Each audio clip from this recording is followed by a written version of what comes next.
Hello, everyone, and welcome back to a refreshingly comedic and in-person episode of the Untitled Marvel Project. I'm your host, Tana Dykstra, joined as always by my good friends and co-hosts, Abram Buhner and Tucker Hazel. They're right here next to me, my good as bestest buddies. Yeah, hello, everyone. How are we doing? Everyone's shaking hands. Everyone's shaking hands. Kissing babies. Rubbing elbows. elbows. Okay, if you want to rub elbows with us, Digitally, that is, you can join the Discord. That link is in the description. Yeah. You can also like this video, subscribe to the channel if you're not already. We are monetized now. We've pushed ourselves over the 1,000 subscriber mile marker. And it's a great thing for BLB. If you want to make us YouTube trillionaires, it's coming soon. It's coming soon, and you should contribute by subscribing, like the video, and doing all the ring the bell. That's an important thing for YouTube videos now. Engage. Mm-hmm. Do all the engagement things. We today are engaging with 2017's Taika Waititi's Thor Ragnarok. Yeah, that's true. That's true. We are doing this. We're getting it right under the wire for Thor: Love and Thunder, yes, we perfectly timed in many ways. I'm the mastermind behind this whole operation, so just go ahead and applaud me in the comments if you would. But we all rewatched Thor Ragnarok together in preparation for the upcoming sequel and this episode, and we're going to give you our thoughts on it. Now I'm going to start with Abram Buhner. Oh, fuck. Okay, so here's the situation, right? Mm-hmm. Guardians of the Galaxy 2 comes out, year of the Lord 2017. Sure. I don't like the movie very much. I go through a period not really caring about Marvel. I'm like, okay, whatever. I got other things to do. I got fucking Joss Whedon's That period lasts 5 months because Spider-Man: Homecoming comes out. It's one of the best Marvel movies in the MCU. Oh, we all think so. Yeah, we just didn't review it because we already reviewed it for No Way Home. But basically, here's the situation. Mm-hmm. There was some sort of mental reason in which I chose not to watch Thor Ragnarok either in theaters or right away on streaming. Mm-hmm. I didn't watch this film until after I saw Infinity War, actually. Oh, okay. Interesting. Yeah. And so I watched it. I thought it was fine. I had no real opinion on the film. But now here I am, a fucking man at 21. I've watched Where the Hunt for the Wilder People, and not Where the Wild Things Are. Where the Crawdads Sing. Where the Crawdads Sing. I've also seen Jojo Rabbit, and I've come to really appreciate what Taika Waititi brings just to filmmaking, right? Okay, yeah. So rewatching Ragnarok, not only am I quite excited for Love and Thunder, but I wanted to kind of revisit this film. I didn't give it time of day for sure. Really. I think this movie is fucking boring. Wow. I think Thor Ragnarok is boring and devoid of a lot of life. I think that this is a film that pops visually, but it's like a bubble. Those pop quite frequently. When it pops, I would say the bubble to pop ratio is 1 to 1. It's all. But what is a bubble? It's all soap sub style, no soap substance. And that's what I feel about. Yeah. Guardians Substance. Whatever this movie is.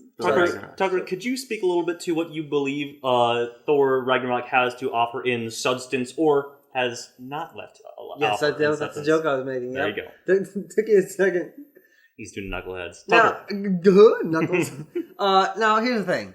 I've always liked Thor Ragnarok, but I never saw it more than once. This is one of 2 Marvel movies I've never rewatched until now. And my opinion on it lowered, I would say, significantly. But I don't think that's really true. I think I just never really thought about it much, and now I'm just realizing that I didn't think about it much because I do think it's lacking. Not significantly, but enough to where I question the hype that this movie gets. I think that it is a movie that works really well in its ideas, and its set pieces, and moments. Lots of really cool shots, lots of framing, lots of concepts of Sakaar and the Grand Master and the fight between Thor and Hulk and basing around Planet Hulk and doing all this stuff and Ragnarok and Hela and Surtur. But the mesh stitching that together, the characters and the plot, I think are just messy. Like, it's got a lot going on.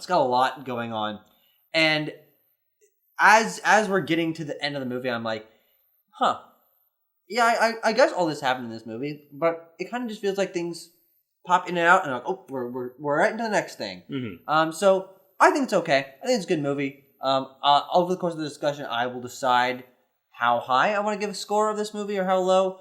But I'll do the same. Yeah, I'll have to think about it. I'll have to ruminate a little bit as we talk through some points. This is another one of the few that we've done for this series that I don't have a concrete score going into this discussion to change.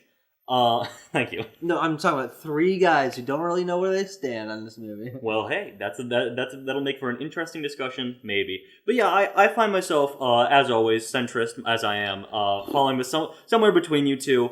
I think Tucker is on the money here, with being that there's a lot of great ideas here. Yeah. But the plot and character execution might be a little lacking. Because, obviously this film, Black Panther comes after this film, but it leads right into Avengers Infinity War, a film that Abrams never seen. That was a little inside joke. Is that baseball? Yeah. But one of my favorite things about Avengers Infinity War has always been Thor's character. Yeah, absolutely. So going into this, I was like, okay, I'm really going to try and get a feel for how they plant the seeds of the character arc of Thor that I love so much in Infinity War. And not only that, but transform the character. Yeah, From exactly. his last appearance in Age of Ultron, where he's just a nothing guy, and he's having gone. some visions, and then he leaves. Yeah. And now we see him again, and he's completely changed tonally. The first shot of this movie is him being like bet you wondering how I got here exactly. kind of thing. And that comedic tone is now what Thor is. Yeah. As of Infinity War, I think, is a little more serious, but his interplay with the Guardians and Fat Thor and Endgame, and now Love and Thunder, which is like tripling down on this tone. I think it's a better direction to take Thor. Yes, pretty much bar none. It is. I would as much as as many negative things as we're probably going to say about Thor Ragnarok here, and critiques and things like that. I would much prefer this film to whatever the initial idea for Thor Ragnarok was going to be, the gritty title card and everything that they dropped and as a follow-up to Thor the Dark World. But yeah, like going back to Thor's character for a second, it's comedic. Like he is a comedic vehicle in this film. Yeah. And I don't feel that he's much else other than that. Like I don't feel a strong character arc for Thor here. Even I can see the seeds that they're planting of Thor is still, being driven by this idea of fate and, destiny, and he's destined to be the king of Asgard, and what does that mean and things like that. And, taking on these responsibilities for himself and not allowing himself to accept failure, which is an aspect of his character that I really like in Infinity War. Not being able to conceive of himself failing because he has to succeed, and he has for the last 1,500 years of his life or whatever. Yeah, a little bit. Yeah, but then in Ragnarok, I don't get a sense of any of that. Is the issue here? You're supposed to. Yeah, but I do think that in terms of the writing and his character moments, they don't really actually portray that. When you break it down scene by scene, I guess Asgard's a people, guys. Asgard's a people. Asgard's a people. Don't fucking forget it. Well, here's the situation. Let me get in here. Here's the situation. Okay. Right? This movie to me, I don't even care. I don't even know what the plot is. I don't care. Okay. So I have to look on a metatextual level for some reason to be interested in the movie. And here's what come down on it. Right. Thor Ragnarok is, I think, one of the only times Marvel has ever had to really correct for a mistake in the MCU. Seriously. And on a serious level, because Thor 1 and 2, creative bankruptcy from the beginning, never probably the right idea, and as the MCU continued to grow and shift tone like this, we cannot make it Dark World 2. Yeah. Yes. So, and I was... Man, Dark World 2! I was listening to Grace Randolph talking about Thor Love and Thunder. Yeah. And what she said, which is interesting, and frames, I think this kind of perfectly frames why I think this movie is stuck between a shit ton of different poles. She's like, Thor 4, Love and Thunder, is like the middle chapter of Taika's story for Thor. Sure. So Thor 3, in some ways, tonally, structurally, is in a lot of ways a first film, not a third film. Yeah. And because of that, it's sort Even though it's also Thor's 4th appearance, I believe, at this point. So it's settled in this kind of weird... 5, you can. Yeah. You got this weird macro position where, we need to fix Thor. Yeah. How do we fix Thor? We bring in Taika Waititi, right? But to do that, he has to tell a different story. And I do think that there's a whiplash when you're sitting down there, and the first thing Thor's doing is he's spinning around, and it's one prolonged joke. Yeah. Feels like a James Gunn sequence, right? And so I think just from the jump, But a Guardians 2, James Gunn sequence. and we'll get into the humor. We'll get to the humor. But I think there's just this feeling that pervades the film of the plot point of the past, the characterization of the past, X and Y and Z, because these are the characters you know. And like, we follow along the Loki's taking over Asgard plot a little bit, but ultimately most things are sidelined for what becomes conflicts and characters set up and established only by this movie. Yes. Yeah. Hela, the fucking Scourge. Star Wars planet, whatever these things are, right? Yes. Yeah. And so I do think it's in this weird place where it's not the Thor but maybe it should be. Maybe we want to follow some of these ideas that were set up by what was ostensibly not Thor 1 and 2 are not duology. No. Yeah. They're the first 2 chapters of a trilogy, but the end cap became the start to a new trilogy. Yes, Yeah, that's a problem. That's a great point. I think that's what I was getting at is, we start a new character arc for Thor here, essentially. Yes. Which then leads into Endgame, but I don't feel, knowing what I know about Thor, knowing what I know and love about Thor in Infinity War, I don't see the seeds planted here. Like, sure. I mean, I guess in a sense I do. He's losing things that are near and dear to him. He loses Got a haircut. He loses the haircut. He loses the hammer. He loses his father. He loses Asgard. Yes, lots of loss. He loses a lot of things, and that obviously comes to pay off in Infinity War and Endgame. Yeah. But I don't feel that there's a satisfying end to his character arc here. Yeah. I think that... And I think that's an important thing for... Sorry, Tucker. The in-person interruption. Yes. So, but I think that's a thing that is present, even if we look at like the Captain America trilogy or the Iron Man trilogy. Sure. Each film has a standalone arc, which I think, as we talk about these films as interconnected pieces, it's still important to give your character an in-film arc, because that's just kind of how movies work. Yeah.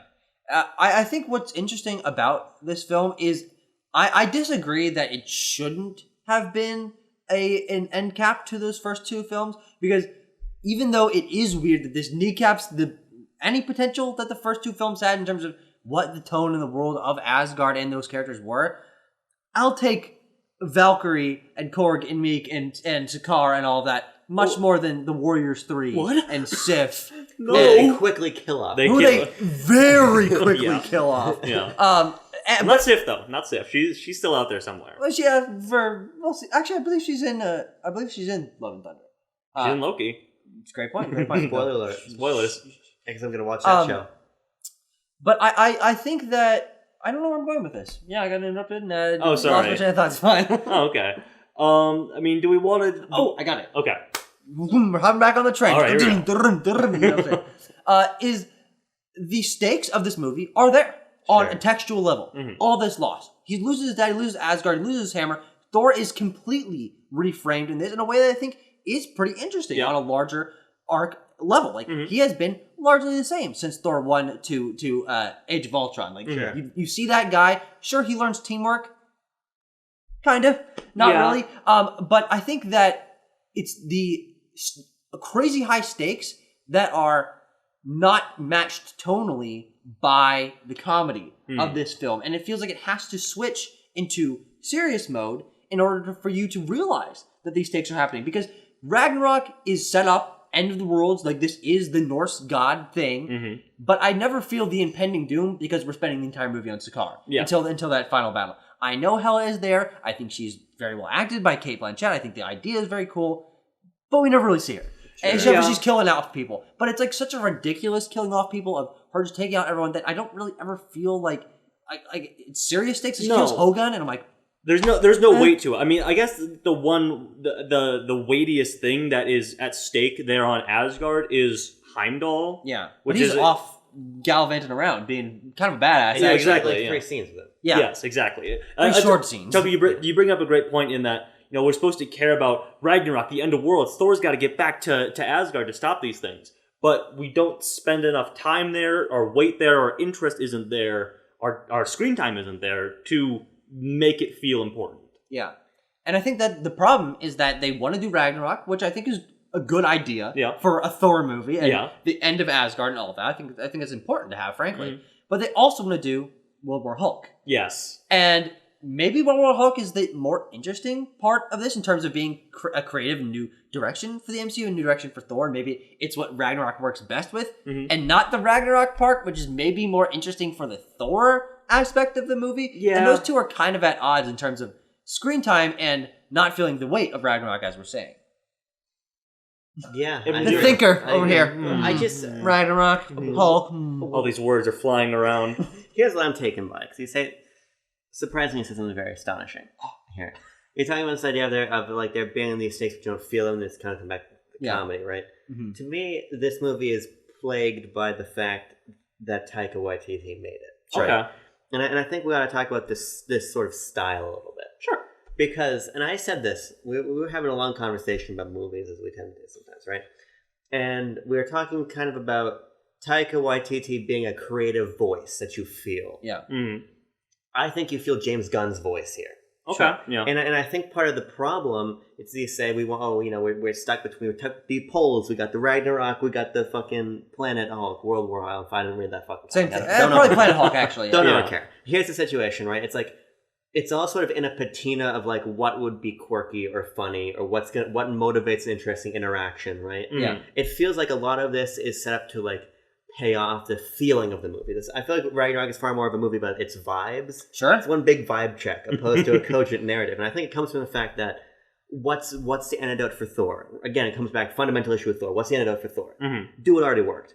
And so I really do feel like for the normie, and we're not normies, and No. that's goddamn. We are big-brained Marvel enjoyers. But Aficionados. we also critique the films as well, as we're doing right now. What we end up with is what feels like Guardians. Yeah. And I think that is what's supposed to carry the movie. And so the Hulk shit is like what would motivate some quirky interaction between characters. What Yeah. gets us to a planet with an irreverent guy? Mhm. Where can we find the colorful buildings? Yeah. What wacky situation? Which is not in Asgard. So we have to shift away from what has been established in order for it to feel natural that this movie is taking a wackier tone. Because if you just set this in Asgard and Ragnarok is happening and Taika Waititi is doing this movie and he's like, but I want colors. I want jokes. He's like, well, no, Hell is destroying the entirety of the realm, and Ragnarok is happening, and Surtur is here. Holy shit! Yeah, that's the problem, right? Because ultimately, let me put myself into let me put on Kevin Feige's cap for a second. Oh god, that cap never leaves his head though, so you're never gonna get on yours. Yeah. Here's what I would say, right? You're right. Ragnarok is an interesting idea because here's the thing: you want to reboot Thor. Destroy his fucking planet. Yeah. But make the movie about destroying his planet and finish off that arc. Here's what I would have done. I would have given Thor Ragnarok to Zack Snyder or a Zack Snyder-esque figure. Sure. Somebody who could do... Joss Whedon. Somebody who could do a humongous, operatic, fucking blow up the planet movie, right? Yeah.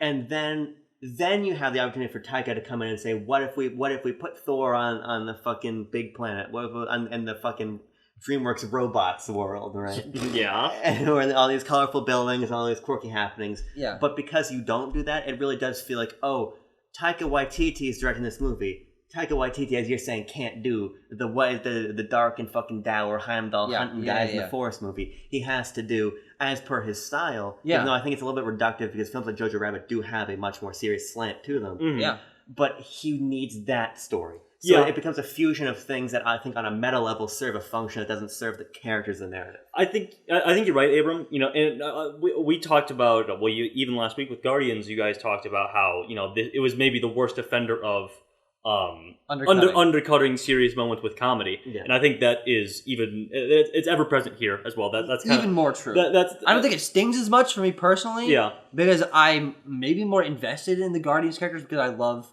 Guardians 1 so much. Mm-hmm. Right. But this does it much more consistently. That's Taika Waititi's whole bag is just sort of like embarrassing his characters and making these characters silly and embracing that silliness because. Basically, at every turn here, he takes the opportunity to make his characters look silly and look stupid and stuff like that. Like Valkyrie's introduction, she has this badass entrance where she's coming off the ship and she's putting Thor in like the electric net or whatever, but she also has to fall off of the gangplank into a pile of trash and put her hand through a dead monster or whatever. Yeah, sure. And the same is the case for Thor and Loki and stuff like that. Yes. And I think does Hela have moments like that as well? Not really. No. Yeah. But she's also so underserved that Sure. When you have so few moments for that character and she's the villain of the movie and familially related to our main characters, you don't have time for her to just a fucking joke about Chew the fat with Scourge. fucking chomp on that scenery. You don't have time for that. But everybody else, yes. even like a character like the Executioner. Mhm. Yeah. He's got 2 guns, Des and Troy. Right? Yes. Right, Joe? Like it's very hokey, Yes. and I don't think it's funny. That's my other problem. We watched this movie together. Mhm. We made each other laugh a lot, but very rarely were we laughing at the context of the film itself, or the contents of the film itself, which I think obviously gets very subjective humor. Yes. Do you find a movie funny? Do you not find a movie funny? But I think that to the point with the undercutting, right? That is that's perpetual, and I think it goes past the point of intentionally embarrassing the characters for like cringe comedy to just poorly executed situational comedy. Yeah. Like, Well, I kind of feel like those Yeah. are the same point, though. Because for me, Sure. it's the fact that the jokes aren't undercut by Tony Stark is quipping because he doesn't know how to take a situation seriously. Or because it's inexperienced Tom Holland. It's... Taika Waititi has rewritten Hulk and Thor and Odin and Loki to be silly, and that doesn't quite feel right, and then you're also undercutting things. So it's the convergence of the two factors. And because I'm watching a scene that's, building to something serious and something's about to happen, and then Korg, that wasn't that kind of funny. And then I'm just like, damn it. Because it's the fact that I'm not already invested, or I'm not engaged by the style of comedy that these characters are doing, that I think makes it hit even harder. Yeah, and stand out even more. I mean, I'll take a dip a toe into the praising Thor: Love and Thunder. There is stuff to praise. Yes, Thor Ragnarok. Thor Ragnarok. Sorry. I think if there's any character who this sort of Taika style works for, it's Jeff Goldblum. It's Jeff Goldblum as the Grandmaster. Sure, absolutely. I really enjoy Jeff because not only because he's just bringing that sort of Jeff Goldblum-ism to this character, which I really appreciate, but I think he's a guy that's been around since like the dawn of the universe or near about there. He's like an old guy, eternal being of some sort. And he doesn't take anything seriously because things have again always gone his way, and he's the ruler of this planet, and he has orgies and he shoots off fireworks from his orgy ship and stuff like that. Like from the ground up, we build up the Grandmaster to be a character who doesn't take things seriously, but at the same time will do heinous and comedic things when it happens on screen. He'll hit a dude with a melting scepter or whatever, or he'll take issue with the word slaves as he owns hundreds of slaves and stuff Pretty like good that. joke. Yeah, exactly. I think some of the best jokes come from Jeff Goldblum in situations like that. Yeah. Maybe. Yeah. Here's my situation, right? First of all, I'm fighting for my life to remember what happened in this movie. I'm not even kidding. Okay. But my problem, I think Grandmaster, is that his name? Grandmaster? Yeah. Grandmaster. Game player? Yep, game player, you got it. Don't hate the gamer, hate the play. Great point. Mm-hmm. I like, why do I care about him? That's Sure. my problem. And I feel like that's the problem I have with a lot of the plot points in this movie. Like, he's here because fucking we fell at the Bifrost the wrong angle. Yeah. Yeah. Who knows? Some bullshit excuse. And he's like, he is such a distraction.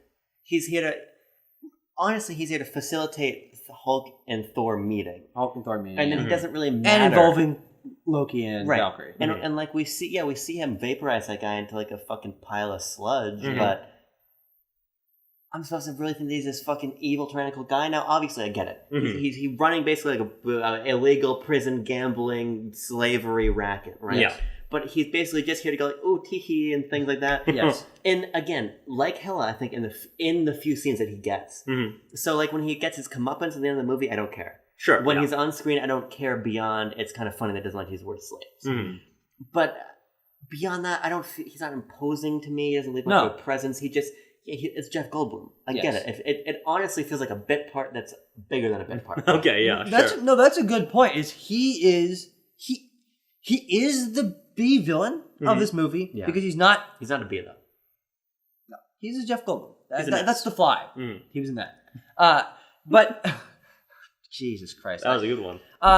He's the B tier villain in terms of impact on the plot, but he's also I think he gets more screen time than Hela. Yeah. Because we spend so much more time on Sakaar than we do on Asgard.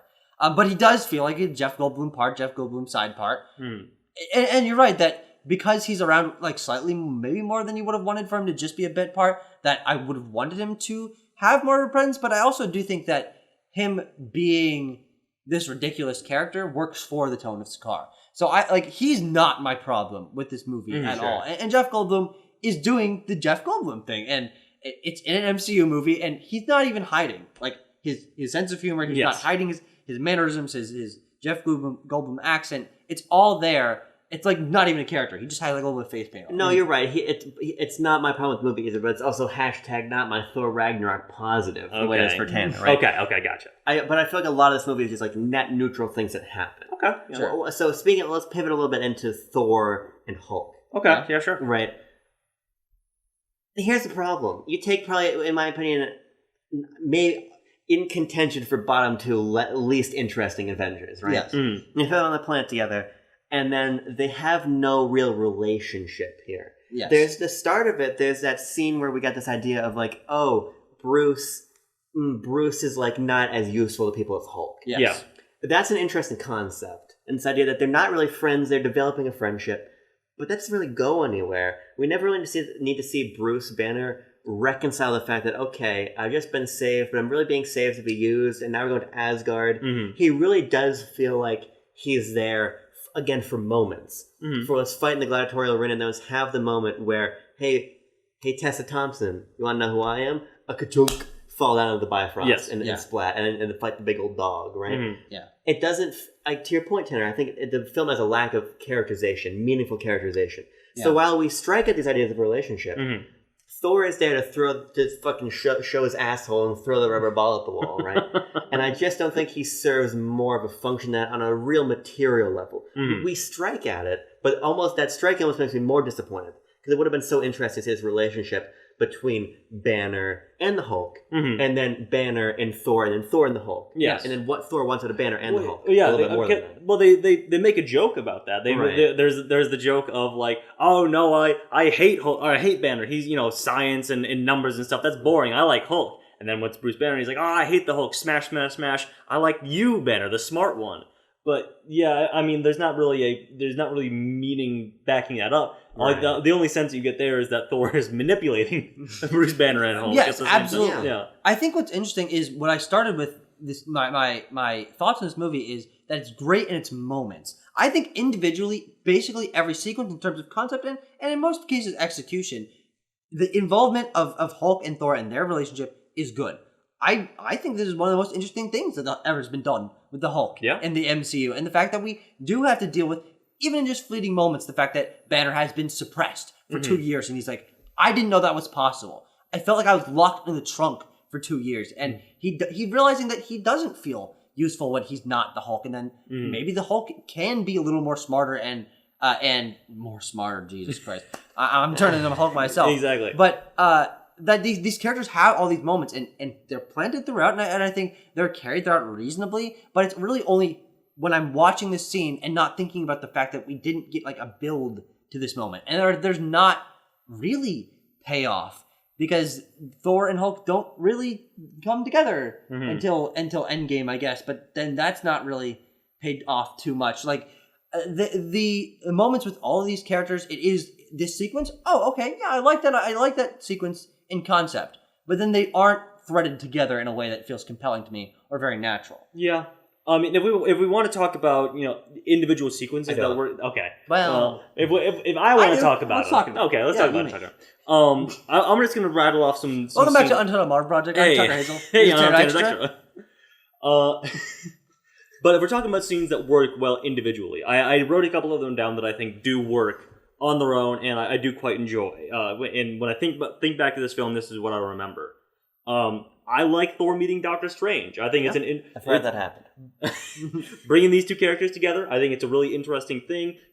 Doctor Strange, he's transporting him around the Sanctum Sanctorum, and he's like trying to figure these things out. And Thor's coming to terms with, okay, this guy exists in the world now. Earth has wizards now and stuff like that. Earth has had wizards for a long time. Yes, yeah.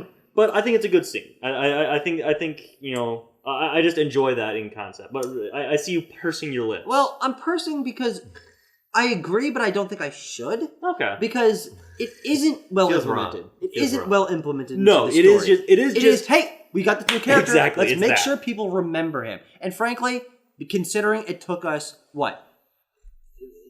6 years, 7 years to get a Doctor Strange sequel, he is a supporting character in the MCU for most of his screen time. Yes. And frankly, hey, let's be honest, he's a supporting character in Multiverse of Madness as well. All right, well, let's just well, all right. I like all those ideas. I don't know why, but I love the fact that he has his yellow gloves. This is the only time the yellow gloves ever show up, but I think it's kind of funny. And I like the fact that Thor has to deal with that, and that the mystic and the fantastical side of Asgard are meeting a little bit, but it feels like an advertisement. For one of the only times in the MCU that I feel like a cameo feels like an advertisement. Like, he does not meaningfully impact the plot in any way other than get him to Odin and introduce Thor to the concept of magic when never comes back in the rest of the story, which is not really something I've ever felt from cameos in other Marvel films, like Black Widow and Iron Man 2. Or like Daredevil and Spider No Way Home. Sure, yes, but that's like cameo. I'm talking about like supporting characters. Like, sure, okay. Like Iron Man in Homecoming or Doctor Strange in No Way Home. Like they're meaningful aspects of the plot. He's not a meaningful aspect of the plot here. This is the scene where he meets him because we got to make sure people remember that Doctor Strange exists. Yes. Well, I mean, he did show him where Odin is, but that could be done any other way. But Thor can also see Odin in his fucking head. Yeah. Not until after he dies, though, right? Okay, who cares? Because you keep getting the weird boom, boom, Yeah. boom, Odin. Just a slow intercut push in on Anthony Hopkins standing in the middle of a field. A CGI film. Here's my feeling, right? Yeah. I don't think this is as egregious and money grubbing as Spider-Man and Civil War, as we all agree on. Okay. But my feeling with the Doctor Strange sequence is more so that it's emblematic to me of why this movie doesn't work for me. Because it's what is a funny vignette to write? Sure. Thor and Loki meeting Doctor Strange. Yeah. But then it sets up jokes that, again, it's my idea of like transcending the embarrassment to just like poorly implemented ideas. Like that umbrella. We're calling the umbrella, and the umbrella's got to fucking bang and clatter and crash off of 9 million things before it reaches his hand, right? It feels, so much of the movie feels to me of, Taika Waititi sat down and said, "What's a fun moment to write?" And he's really good at writing that. Yeah. If he could do like a series of 12 shorts on Disney Plus, he would knock it out of the park. I mean, that's what Team Thor is, and I think that's which for those uninitiated, Team Thor is what Thor was up to after Civil War before he left for Ragnarok, I believe. But and it's just like him interacting with like a S.H.I.E.L.D. agent or something. Yeah, it's like just kind of him being silly in a house. But what is Team Thor? It's like a short. It's a short film. It's a Marvel one-shot. Yes, sure. Oh, I love Marvel one-shots. Yeah. He loves all of them, and he can name all of them, but not right now. We're too busy talking about Thor Ragnarok. I would otherwise. He would otherwise, for sure. I do have more individual scenes that I think were good. For us to tear down? Yes. Welcome to UMP. I think the Thor versus Hulk fight is really good. Oh, absolutely. I think that's maybe the best moment of the film in terms of conceptual execution, but also story execution, and like the fact that they meet and they have that moment, and Thor is like, oh, he's a friend from work. Oh, wait, but Hulk doesn't like Thor necessarily, and Hulk's feeding into this Sakaar persona of a gladiator that they're all building up for him, and also it's the shot from the trailer, and there's some very good choreography of their fight and stuff like that. Yeah, I think the choreography is all there. The intercut jokes work. I think the he's a friend from work we've seen a million times because it's in the trailer. I think it's a good joke. Yeah, it's a good joke still. It remains. I think it doesn't become grating. It's just like, I know that joke and it's still a good joke. I think. I like the sequence fine. Yeah. It's like I wish it went a little bit further throughout the rest of the film, that relationship, because I think it's a great introduction of like, fucking finally on this alien planet, but here's my good old pal. But no. And it's fun watching two equally matched beings in the MCU just beat the fucking shit out of each other. The two strongest Avengers just smacking the shit out of each other. It's fun. Running each other into the ground, curving into like the walls of the gladiator arena. It's all good stuff. And I love when we cut back to Loki. Yes. And he's like, he's trying to slide out of his seat. But he also gets really excited when Hulk does the beat down that he does to him in Avengers. That's a Marvel reference. Yep. It's a little Marvel reference for you, and I understood that reference. Yeah, that is a good scene. I also think that this could be just me liking the usage of well-known songs in film, but I think both the immigrant song needle drop scenes are good. The one at the beginning and the one at the end, I think both rock pretty hard. The one at the end is way better because you have one-eyed Thor, coming down with the lightning powers and everything. Yeah. And there's the classic shot, of course. One of the best visuals in the entire MCU. Well, I think there's a number of those moments in this movie, and I think that's where I say moments, and I think that's where this movie shines. It's the shot of Hela fighting the Valkyries. Yes. It's the shot of Thor coming down on this pile of guys, and those consistently happen throughout the film. And Taika Waititi has this thing that you pointed out that could not leave my mind. He likes center framing anything he can, and we'll see if that carries through to Love and Thunder, because it's almost egregious how much the characters are standing right in the middle of the frame or at the Temple of Asgard. Elements. Yeah, exactly. Things are right in the middle of the frame, but it is those crazy artistic comic frame moments that I don't think the MCU really does a lot of. Like you think about the charging fight in Infinity War or Endgame. Like those are cool moments in terms of scope and scale, but they don't have the framing that some of the best shots in this movie have. And they're surrounded by sequences that I think are rather good. Like the first Immigrant Song one, I think is maybe my favorite of the two, because I think that's the best implementation of Mjolnir combat we've ever seen. Oh yeah, in terms of him pulling Mjolnir back, throwing it, like the camera being locked on Mjolnir as it's spinning around in a circle, bouncing off the guys, doing all this stuff.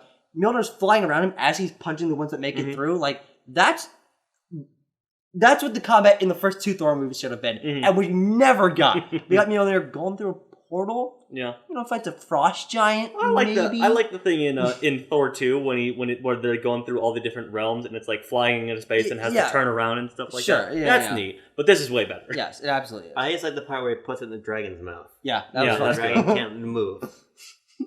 I will say, I think the Immigrant Song thing. Here's the thing about that, right? Yeah. This to me feels.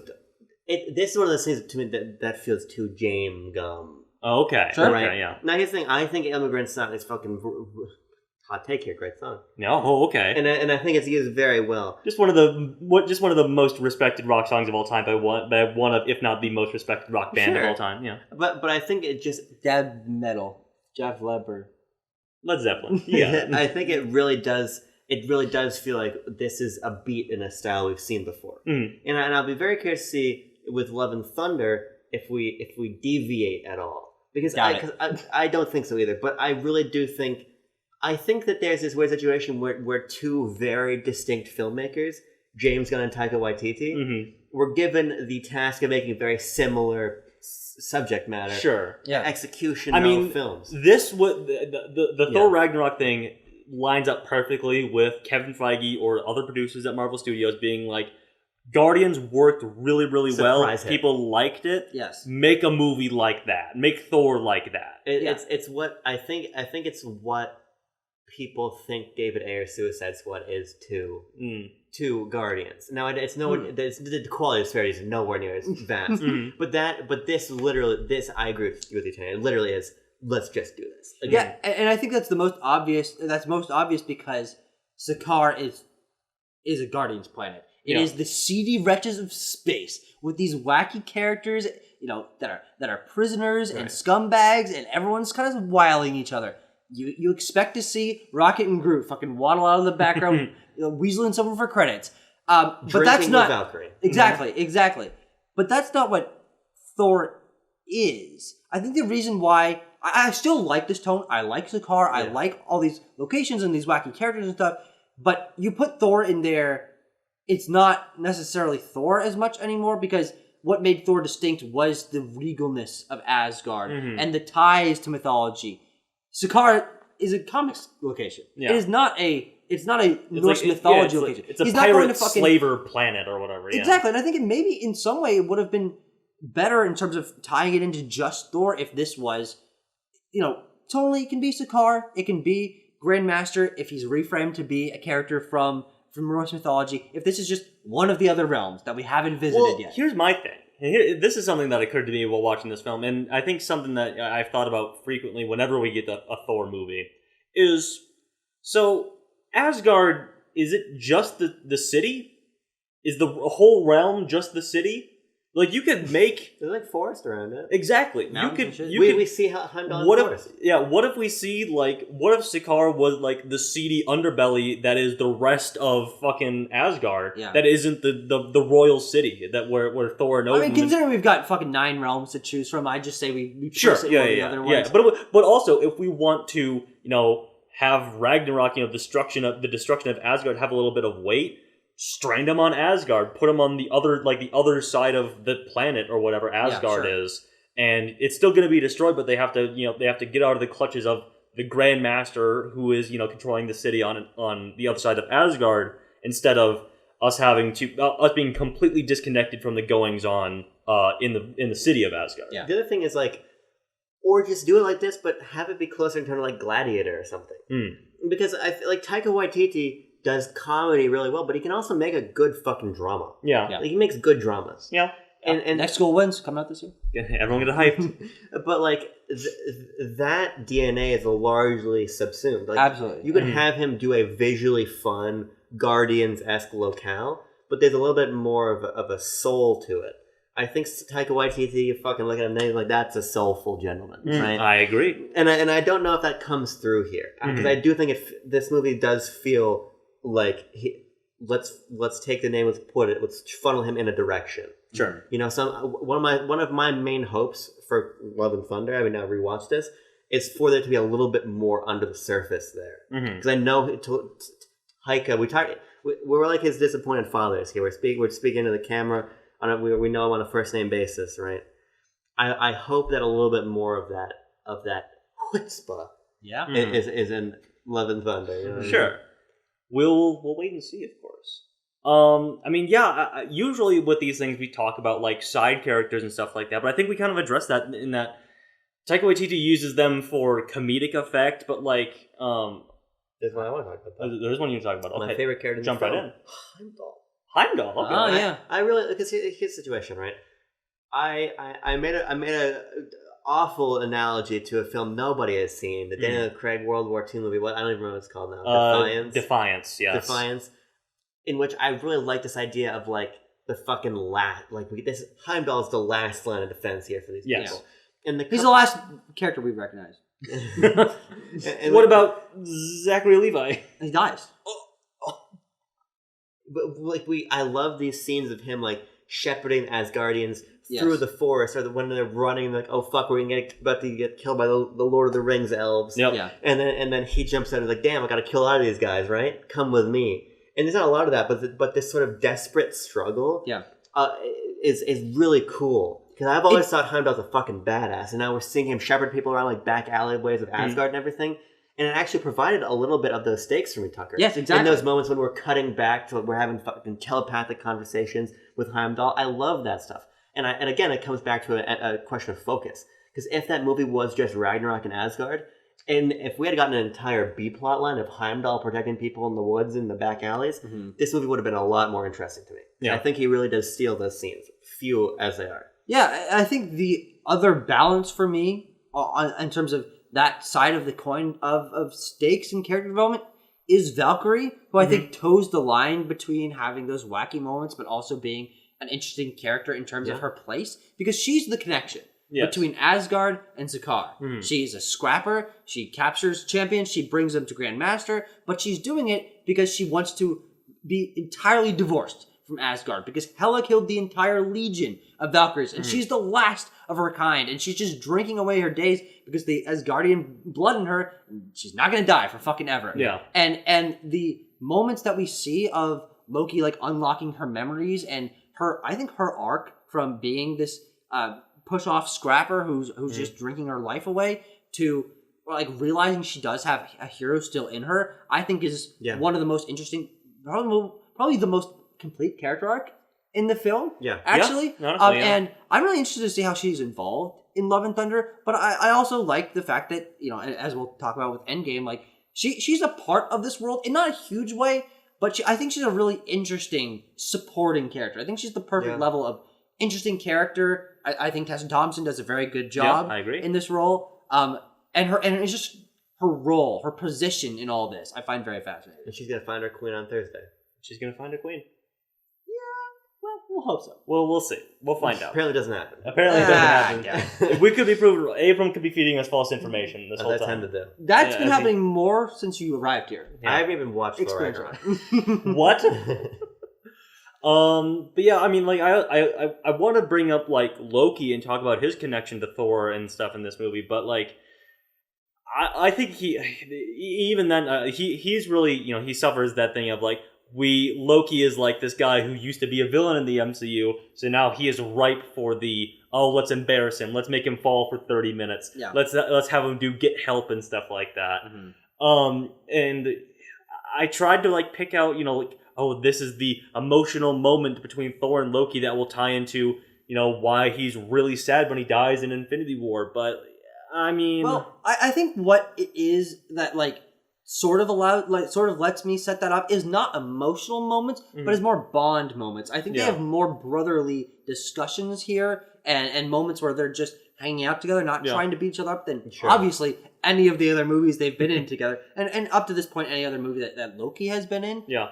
And from that regard, I think that it is a good angle for his character arc from the beginning of Thor to this and then to how he dies in Infinity War. Yeah. This is the most Loki that we've seen, frankly, in terms of the Loki as we know him, I guess. Because you think of Loki as the like mischievous but, you know, largely good-natured brother of Thor now that we've had him shift his character arc through joining the Revengers in this film. And I think he's a good part of the team, but he also definitely does not have a character arc.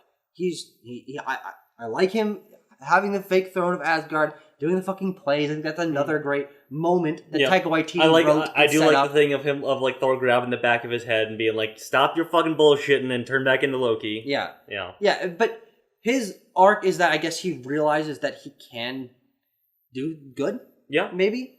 But I think that just feels, you don't get the emotional weight of that until he sacrifices himself in Infinity War. Yeah. I think that, you know, that's the same with Thor's character. Exactly. You don't get the weighty payoff of things that happen in this movie until Infinity War. Where he's talking to Rocket and he's And- like, I fucking lost everything. Great scene. Jesus Christ. In all fairness, there were absolutely conversations going on between the writers of this film and the writers of Infinity War where they're setting up these character things. Yeah. But I don't know if I can credit this film for that, because it just feels like, you know, it's like 80-20 between this movie and Infinity War. Like all the payoff is in Infinity War, and maybe that's not a fair like assessment of the setup and payoff here. But I think it just go back to the thing of like, if I'm thinking about Thor's character, I'm going to think about the conversations, the lines, the emotions that he conveys in Infinity War, and not the things that happen in Ragnarok. Yeah. Yes. I don't remember any of the stuff from Infinity War. Oh, okay. Well, Because he hasn't seen it. This is not a bit. I don't remember any of that. So my feeling, I don't really have a whole hell of a lot more to add about Loki. Yeah, I think he's neat, but like, what am I really supposed to garner from him? I mean, he's duplicitous as usual, but he's kind of quirky. He does that little knife flip when they're on the bridge battle, which is a good scene. Yeah, and then it kind of feels like he comes around the end in a weird way. It's like now he really loves his home and he's got to defend it and his brother. Yeah, I don't know. Loki's not a non-factor for me. It's just like he is a factor. Well, I think the interesting thing hanging about that, around. and like, I just want to mention this. I don't think it's that important, but I think the reason that it works that Loki comes around so quickly is I feel like Loki as a character has always been, you know, obviously conniving, mischievous, working things behind the scenes, but he's never really had a chance up to this point to feel the stakes of his actions or the fact that stakes can be a thing, because Asgard pretty much always returns to the status quo. He can take over the throne of Asgard and fuck over the Nine Realms. Everything's in chaos. But, you know, whatever. He's just chilling. But in this, he realizes that his entire home is about to be destroyed. Like, the place he spent most of his life is about to be destroyed. And I think the fact that he is a complex enough character that he can come around to that and be like, no, I need to put aside my bullshit and, like, go get Surtur's mask and put it in the fucking thing and, like, help them fight in the sequence, of course. He takes the Tesseract and all of that. But that, I think, makes sense in terms of this being, like, essentially the first moment in the MCU where he's had to that there are stakes that are affecting him personally. Because I think the death of Frigga is really the only other moment Yeah. of that scale that we've had. But this is that times the entire realm that he spent most of his life in. Yes. Yeah, no, I think you're right. Yeah. He did it. Yes. All right, well, fellas, do you have anything else to add on Thor Ragnarok? Anyone want to make a closing statement, mayhaps? I truthfully am not joking when I say that I've forgotten most of what happened in this movie. Okay. And I really think that's just emblematic of the fact that to me this doesn't feel like a cohesive narrative. Sure. Like I can distinctly recount what happened in Winter Soldier. Mm-hmm. Not only because I will love Winter Soldier a lot more than I love this movie, but because I think that there are MCU movies that are really good at telling a story that furthers their characters. Mm-hmm. And there's MCU movies that are really good at having interesting moments. Like, I am the biggest defender of Age of Ultron here, the three of us. Yes. And Age of Ultron, not as coherent as most Marvel movies, No. but it moves things forward in an organic way, and I love a lot that happens there. I really think this is, to me, Thor Ragnarok on fucking shuffle playing on Spotify. Yeah. A little bit of this, want a little bit of this, want a little bit of that, but it doesn't add up to more, right? Yeah. And I feel like Thor Ragnarok has a hard time being this as some of its parts. It's just thing. Absolutely. Yeah, I was just thinking that as you were lining that statement up. It is, as we say things are more than the sum of their parts. This is not. It is a bunch of parts that don't really add up to a compelling whole. Yeah. So they don't really add up to a compelling devil's anus, if you will. Yeah, that joke. Great really... joke. Great joke, and it's asshole jokes. Yep, I love that they leave a little pause every time they say anus, just because they know people are going to be cracking up every time. Don't want them to miss the line of dialogue that comes out. No, absolutely not. But yeah, it seems like our if I can make a summary sort of thing here, I think combining points that we all made here, I think we can agree that the comedy is hit or miss. Yeah. Depending, that's maybe the most subjective thing here. Thor's character isn't really a thing here. Not really a character, all the characters are more comedic chess pieces. They're avatars. Yeah, they're comedic avatars that Avatar 2, Way of the Water coming out this year. They're comedic avatars. No, 2. They're comedic avatars, folks. That Taika Waititi likes to play with and put in interesting little vignette scenarios. Yeah. That don't really add up to a compelling or cohesive overall plot. But at the same time, this film does step out of the MCU box a little bit, giving us some colors, some different aesthetics, some very cool comic booky panels and stuff like that, or some comic booky frames, I guess if you will. Okay, thank you. Yeah. But ultimately, it's just going to shake down to what our score is, and you'll find that out right after this. After some hardcore deliberation, we had a little bit of a fistfight breakout here at the BLB studio, but we did decide to land on. I'll break down the scores. I'll start from the bottom here. Abram. What a surprise! I'm at the bottom of the MCU ranking. Yeah. Well, Abram, of course, being the bottom here. Abram gave this film a 5.2. Yes, Abram. that is true. Tucker and I are united on top, as we often are, with a 6.7. Yes. That'll land Thor Ragnarok with a 6.2 average rating. Why haven't you been doing that in all these reviews? You own all the fucking movies. I do own all the movies. We'll do that from here on out. That's a BLB promise, folks. You're going to forget. Don't worry about it. Which means that Thor Ragnarok will end up at place number 18, above the first Thor movie and below Doctor Strange. Oof, that's rough. That's rough company. This entire ranking is inappropriate. Because Thor 1 is better than both these movies. Oh, I see. All right. No! Well, folks, that's how the cookie crumbles. I don't know what to tell you. Maybe it didn't. That's how the Asgard crumbles, boys. Yeah, the foundations are gone. The foundations of our previous love and adoration of Thor Ragnarok have been eviscerated, evaporated, and dashed to the far reaches of space in many ways. Maybe it didn't strike us the right way, but we'll have to wait and see if Thor: Love and Thunder strikes us in the right way. That review will be coming on Friday for all you big fans out there, for all you BLB fans. For you little fans, it'll be later. Yeah, for the little fans, it will be later. For the children among us.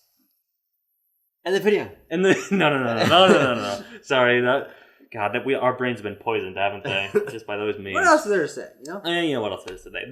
Tucker, there is a few things left to say. Should I talk about Hello before we end the video? There is a few things left to say. As in, After Thor: Love and Thunder, we will, of course, be talking about Black Panther. That comes up next in our MCU in review. We'll also be talking about Ms. Marvel. I think Abram will be joining us on that. Yeah, I've been watching the show week to week. And Nope. I'm excited to talk about it. But we'll have all that and more in person, I might add, coming for you very soon. So thanks for watching. We'll see you next time. I'm your host, Tanner Dykstra, joined again in person by my good friends, Abram Brunner and Tucker Hazel. We're back in the fucking saddle. How's it going? We're back in the saddle. Our brains are all melting because we're in close proximity to each other. Yeah. This much sex should not happen at once. Neutron star. Fucking revolving on itself. He's like Thor Ragnarok. I don't like the movie.